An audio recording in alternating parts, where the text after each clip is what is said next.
Hello दोस्तों, स्वागत है आप सभी का माँ भारती एजुकेशन यूट्यूब चैनल पर।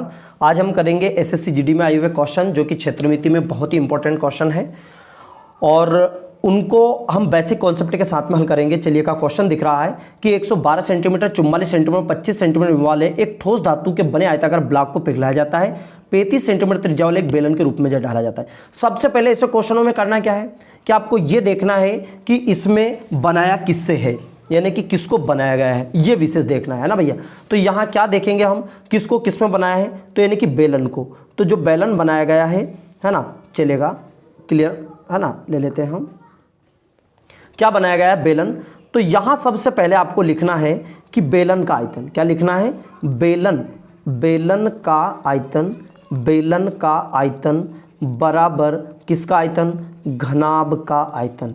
ये कि सर ये तो आयत दिया था, तो भैया यदि किसी भी आयत की यदि ऊंचाई दे रहे हैं तो मतलब वो आयताकार नहीं, आपको उल्लू बना रहे हैं। कहने का मतलब ये वो घना भी है, क्योंकि आयत ऊंचाई विहीन होता है। और यहाँ देखो 112, 44 और 25 जो दिया है वो लंबाई, चौड़ाई और ऊंचाई दिया है। क्लियर है, चलिएगा। तो बेलन का आयतन का सूत्र होता है पाई आर स्क्वायर एच, है ना। घनाभ का आयतन का सूत्र होता है एल बी इंटू एच। पाई का मान 22/7 है, आर का मान दिया गया है देखो 35 सेंटीमीटर, तो 35 इंटू 35 लिख देते हैं क्योंकि आर स्क्वायर है। एच का मान नहीं दिया गया, जो नहीं दिया गया करते हुए चलिए, मतलब किसी भी क्वेश्चन में रुकना नहीं है। जैसा कि उसको समझने लग गए, क्या करना भैया, क्वेश्चन देखो धर धर धर धर चालू कर दीजिएगा, भट्टा चालू हो जाना चाहिए यार, है ना। अब क्या दिया, एल का मान कितना दिया, देखो 112, 44 और इंटू कितना हो गया 25। क्लियर है, इंटू कितना हो गया 25। चलिएगा, अब देखो भैया यहाँ क्या करना है, एच का मान चाहिए तो सबको उधर ले जाओ। एच का मान चाहिए तो 112 इंटू 44 इंटू 25 गया, बटे में कौन कौन गया, ऊपर ये 7 गया और बटे में गया 22 और 35 और ये 35 पहुँच गया। अब यहाँ देखो काट दो, 25 थोड़ा हिसाब से काटना, और 65 35, 7 से 7 कैंसिल हो गया और 65 35 हो गया, और फिर 22 दूनी 44, ये कट गया, 22 दूनी 44, फिर 7 से काट दो, 7 एकम 7 और 7 छंगी 42, 16 दूनी 32। एच का मान आ गया 32, मतलब एच का मान निकाल चुके हैं। अब निकालना क्या भैया, बेलन का वक्र पृष्ठ।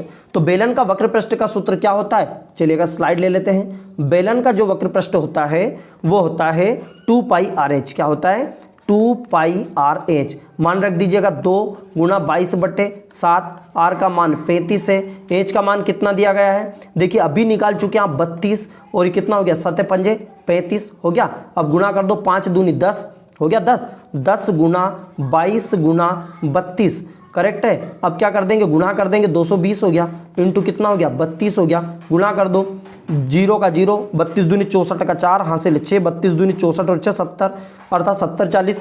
इसका राइट आंसर सी, इसका राइट आंसर हो गया। चलेगा अगला क्वेश्चन,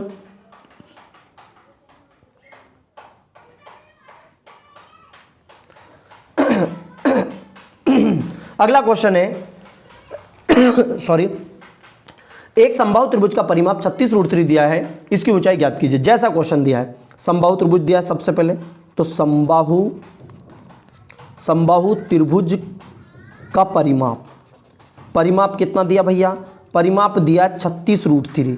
अब सूत्र क्या होता है, a प्लस बी प्लस सी, किसी का भी सूत्र हो तो 3 है, क्योंकि इसकी तीनों भुजाएं बराबर होती है। 36√3 मान किसका चाहिए, a का, तो कितना हो जाएगा 36√3 बटे कितना हो गया 3, बटे वाली गुणे वाली संख्या बटे में चली गई, 3 से काट दो तो a बराबर कितना आ गया भैया 12√3। क्लियर, a का मान 12√3 आ गया। अब क्या चाहिए, इसकी ऊंचाई का जो सूत्र होता है मैं इधर लिख लेता हूँ, है ना भैया। ऊंचाई का जो सूत्र होता है वो h बराबर √3/2 इंटू a, मतलब भुजा।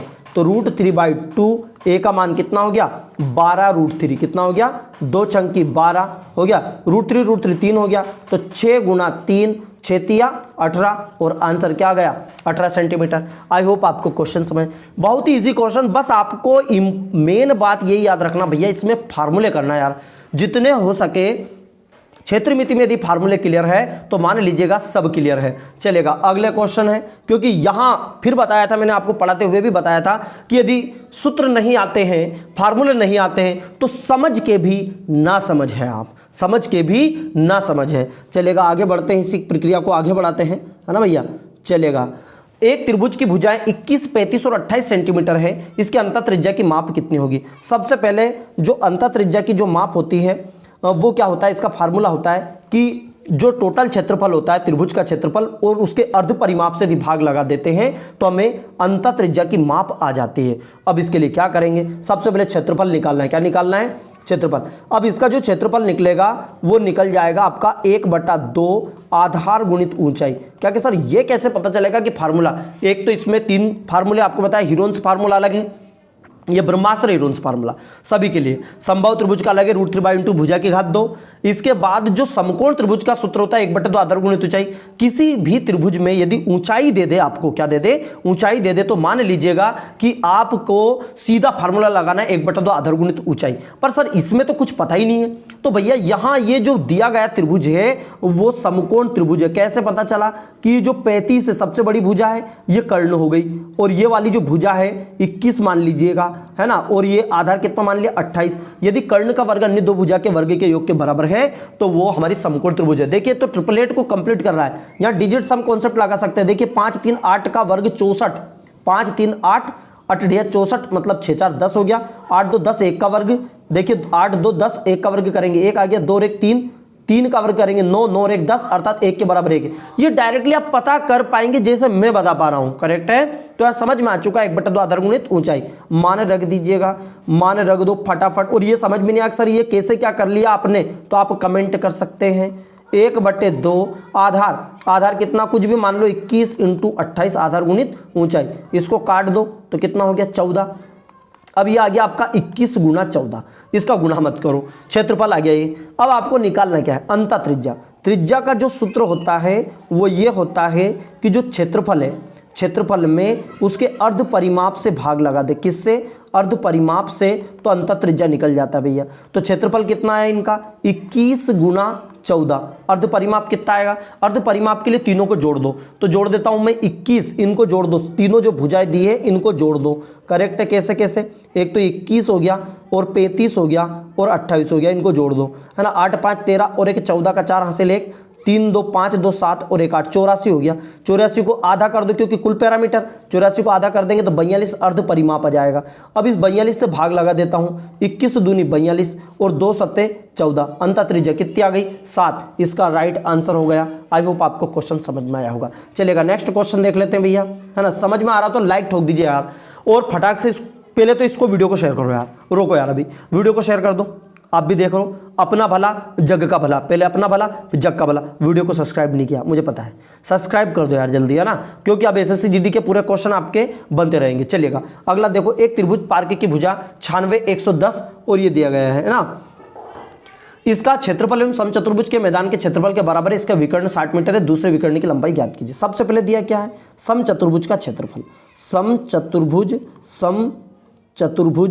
का क्षेत्रफल, समचतुर्भुज का क्षेत्रफल, है ना भैया, उसके किसके बराबर है, त्रिभुज का क्षेत्रफल, दोनों के बराबर है। समचतुर्भुज का क्षेत्रफल 1/2 d1 × d2 होता है, अर्थात विकर्ण। त्रिभुज का क्षेत्रफल 1/2 आधार गुणित ऊंचाई, क्या होता है, आधार गुणित ऊंचाई, 1/2 से 1 कि सर वापस फिर आपने 1/2 आधार गुणित ऊंचाई। तो ये जो दी गई भुजा 96 110 146 ये समकोण त्रिभुज की भुजा है। किसकी भुजा है, समकोण।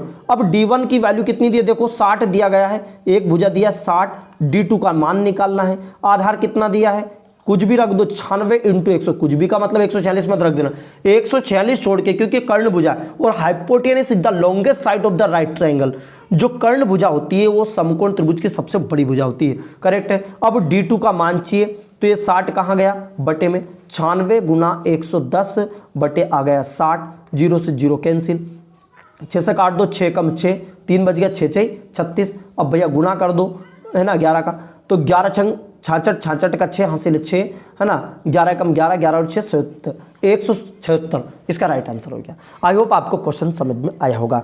चलेगा तो यहाँ हमने क्वेश्चन कर लिया भैया। क्लास देख लीजिएगा कितने मिनट का हुआ है ना। क्लास का जो टाइम है वो विशेष है, क्योंकि आपका टाइम इंपॉर्टेंट। ये मत सोचना कि फ्री में दे रहे हैं सर, फ्री में नहीं दे रहा हूँ मैं, आपसे समय ले रहा हूँ आपका। वो time is a important, time is a gold. कितने नाम दिए हैं यार, समय मेन है, समय इंपॉर्टेंट है भाई। ये मत देखो फ्री में भी कोई सी चीज मिल रही है तो टाइम मैनेजमेंट के साथ मिल रही है कि नहीं, टाइम का ध्यान है कि नहीं, कि घंटे बना रहे हैं। वो लगभग लाइव क्लासेस में घंटा बना बनाया जाता तुमने बताया, वो कमेंट करो, ये करो, वो करो। अरे भैया अरे मेरे, वो उनका तो काम हो चुका, पॉपुलर हो चुके हैं, तुम्हारा काम है तुम टाइम को मैनेजमेंट करो, ये देखो कि टाइम के अकॉर्डिंग आपकी क्वेश्चन आ रही कि नहीं आ रही। क्लियर है? नहीं तो लाइक नहीं करा, सब्सक्राइब नहीं करा, चल चल भैया जल्दी आ जा, तुम्हारा नाम क्या, फलाना सिंह ढिकाने सिंह। अरे यार तुम्हारा काम करो काम, क्वेश्चन करो क्वेश्चन। चलेगा, अगला क्वेश्चन देख लीजिएगा। ये देखिएगा अगला क्वेश्चन है आपका कि एक समकोण त्रिभुज, क्या दिया गया है, एक समकोण त्रिभुज की भुजाओं की लंबाई का अनुपात 5, 12, 13 दिया है, इसका परिमाप 90 सेंटीमीटर, त्रिभुज का क्षेत्रफल ज्ञात कीजिए। अब सबसे पहले भैया क्या दिया है, समकोण त्रिभुज की भुजाओं की, इसका परिमाप, तो परिमाप की जो वैल्यू दी है वो 90 दी है। अब इनका रेशो कितना दिया, 5 + 12 + 13 100 हो गया, इज इक्वल टू 90। 12 और 5 17 और 13 30 हो गया, 30x की वैल्यू 90 के बराबर हो गया, 0 से 0 कैंसिल, 3 × 9, x के मान कितना आ गया भैया, 3 आ गया।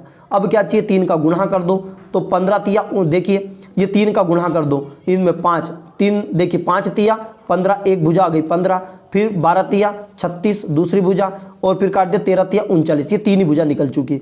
अब क्या चाहिए, त्रिभुज का क्षेत्रफल। त्रिभुज का क्षेत्रफल का सूत्र 1/2 आधार गुणित ऊंचाई, आधार गुणा ऊंचाई। वैसे सूत्र लिख रहा हूँ, लिखने की जरूरत नहीं, पहले बता चुका हूँ, लिखो मत, डायरेक्ट यूज करो। 1/2 आधार कितना है 15, ऊंचाई कितनी है 36। ये कैसे पता चला, ये जो 39 है ना, ये कर्ण भुजा है, इसको छोड़कर आप कोई सा मान रख सकते चलिएगा। तो 1/2 15 × 36, भैया काट दो इसको, तो कितना आ गया 18, और 15 × 18 यदि आप करते हैं तो गुणा कर दीजिएगा आपका 270, इसका राइट आंसर आ जाएगा।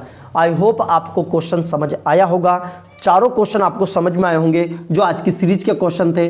तो अब जो हम आगे क्वेश्चन करेंगे, ये क्वेश्चन दिए गए हैं, ये सभी की स्लाइड बना रखी है, लेकिन हम क्या करेंगे 4 से 5 क्वेश्चन एक वीडियो में लेंगे, आपका 10 से 12 मिनट लेंगे, कम से कम टाइम में आपकी क्लासेस होनी चाहिए और कॉन्सेप्ट ज़्यादा से ज़्यादा आना चाहिए। इन क्वेश्चनों की एक कॉपी बना लो जिनका नाम सॉल्व पेपर रख दीजिएगा, ताकि हम अनुमानित क्वेश्चन भी करें, तब जाके सब चीज़ें क्लियर हो जाए। अभी हम क्षेत्रमिति के अनुसार पूरे वीडियोस कर रहे हैं, जैसे हम अभी क्षेत्रमिति के कर लेंगे, है ना, क्या कर लेंगे भैया, पूरा क्षेत्रमिति का कर लेंगे, कॉन्सेप्ट समझ लीजिएगा।